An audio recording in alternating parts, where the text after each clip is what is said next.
All right, so we continue to follow the breaking news regarding President Joe Biden's son, Hunter Biden. He's reached a deal to plead guilty in his tax and gun case and will reportedly plead guilty to 2 minor tax crimes and admit to the facts of a gun charge, which will basically keep him out of jail.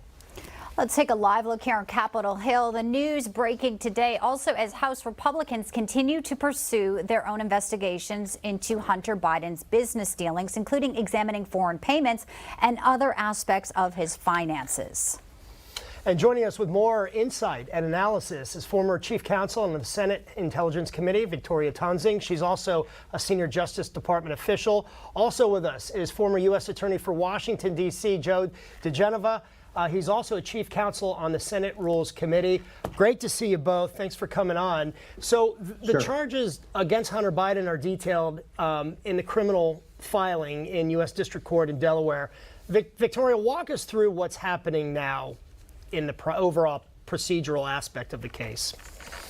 Well, we're waiting to find out what the plea bargain is, John, and I am concerned, usually in federal court, they're filed at the same time. So we don't know whether all other conduct up until this day is forgiven by the Justice Department. That's usually how I've always made plea deals, whatever side I'm on.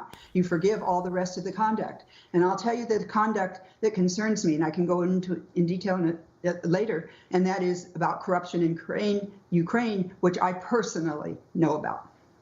Well, and that's the thing. The GOP says they're going to continue looking into the transactions. So the investigation into this is not over. It is interesting, though, because, you know, I think we kind of saw this coming, the misdemeanors. I mean, I think that was sort of when we knew that it was intensifying. There was pressure on David Weiss, Joe and Victoria, to do something, that this would be kind of the something that would allow it to do, well, we charge him in something. But when we look at the lawyer's statement, what's fascinating, too, is just how they say basically this has been resolved.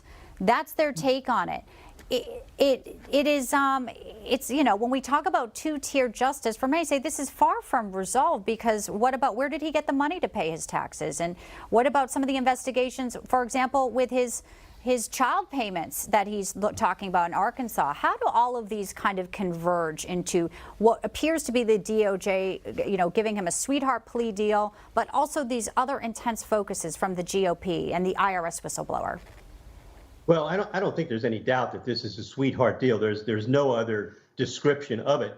Now, Hunter Biden's lawyer says the investigation is resolved, but the U.S. attorney in a statement today said the investigation is ongoing. Now, we would only know who's telling the truth if we could see a copy of the plea agreement, which was not filed today with the court. So really, we don't know the contours of what's been agreed to. But I do know this. Comer's investigation is going to continue.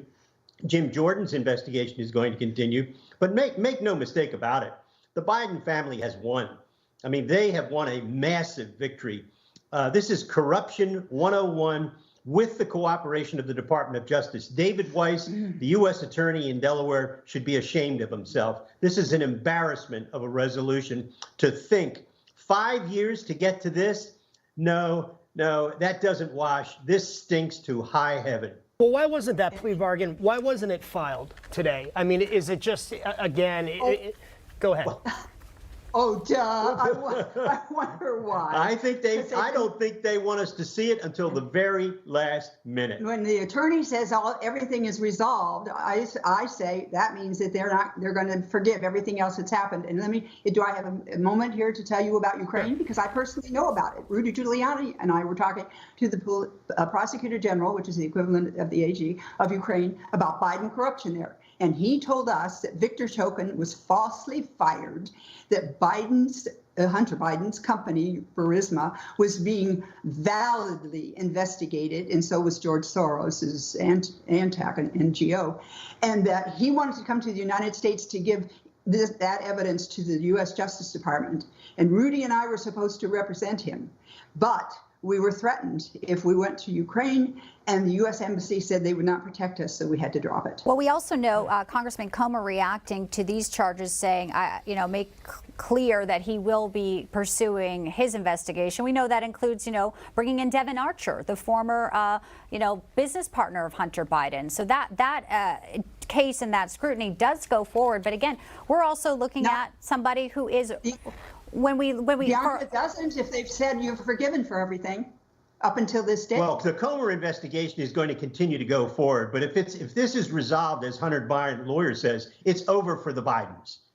Interesting. I don't know but what, is it resolved, or is it, as you mentioned, the attorney saying it's still an open investigation, which some say may tie up the subpoena ability? So that's where we need to get some sort of clarity on, is it going to impede the GOP from looking into all the allegations about the Biden family businesses? Is this a slick way, possibly? And I hear that that's sort of where you're going. That's your concern, Victoria and Joe. Yep, absolutely. That he can never be prosecuted. Congress can look at all his conduct, but that all of his conduct up until this day will be forgiven by the Justice Department, and you can't. Wow. No subsequent president or attorney general can then go into it. What a deal. Well, we'll Christopher Clark working out this deal with the DOJ, and we continue to watch and see what details break out of this. But Victoria and Joe, as always, thank you so much for giving us your insight on this. You bet. Thanks, guys. Good to be here. Yeah, great to have you.